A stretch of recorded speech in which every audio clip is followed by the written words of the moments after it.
Iran की IRGC ने आज फिर निशाना बनाया है स्ट्रेट ऑफ हॉर्मूज में एक शिप को और बताया ये जा रहा है दोस्तों ये शिप जो थी ये सिंगापुर फ्लैग शिप थी। इसके बाद ईरान ने कहा कि बिना पूछे अगर हमसे कोई भी शिप क्रॉस करेगी जो रूट हमने बताया है उस रूट के अलावा तो इसी तरह अटैक करा जाएगा। दोस्तों इसके बाद टेंशन काफ़ी ज़्यादा बढ़ गई है और बताया ये जा रहा है कि इंडिया ने भी एक एडवाइजरी जारी कर दी है। जो इंडियन एम्बेसी है तेहरान में उसने भी एक एडवाइजरी जारी कर दी है और अपने सारे कंट्रीमैन से कहा है कि जो भी वहाँ मौजूद हैं अपनी सारी डिटेल एम्बेसी के पास दे दें। तो इंडियन एम्बेसी की इस एडवाइजरी में कहा गया है कि रिसेंट टाइम में ईरान और यूएसए के बीच काफ़ी ज़्यादा अच्छी बातचीत हो रही है, लेकिन एक सिक्योरिटी पर्पस से अभी कोई भी ईरान ट्रैवल ना करे।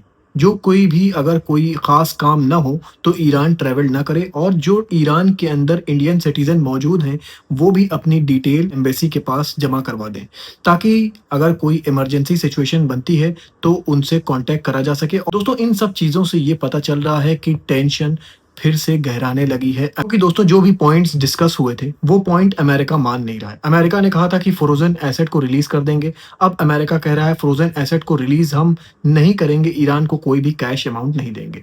ईरान ने कहा था कि जो भी हमारा इंफ्रास्ट्रक्चर बर्बाद किया है अमेरिका ने बॉम्बिंग करके उसका हमें कंपनसेशन चाहिए। अमेरिका कह रहा है ₹1 भी कंपनसेशन नहीं देंगे। और मार्को रूबियो अभी विजिट कर रहे थे जितने भी गल्फ कंट्रीज हैं, और अब मार्को रूबियो ने कहा है कि कोई भी गल्फ कंट्रीज इन्वेस्ट नहीं करेंगी ईरान के अंदर।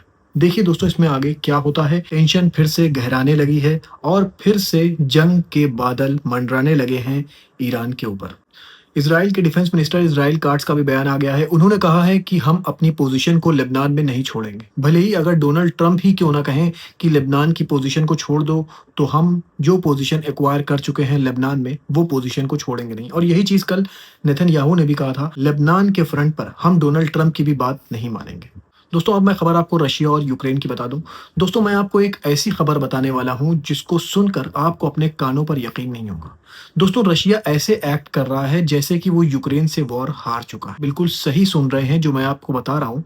रशिया के जो प्रेसिडेंट हैं व्लादिमीर पुतिन, उन्होंने कहा है कि अब वो बात करने के लिए तैयार हैं यूक्रेन के प्रेसिडेंट ज़ेलेंस्की से। दोस्तों ये सब इसलिए हुआ है क्योंकि अब लगातार यूक्रेन हमले कर रहा है मॉस्को में, और मॉस्को के जो लोग हैं वो मॉस्को छोड़कर जाने पर मजबूर हो गए। उनका कहना है कि हम लोग जो आउटर एरियाज़ हैं वहाँ ज़्यादा सेफ महसूस कर रहे हैं। मॉस्को की जो एयर क्वालिटी है वो बहुत ज़्यादा ख़राब हो चुकी है वॉर की वजह से, जो लगातार हमले यूक्रेन कर रहा है।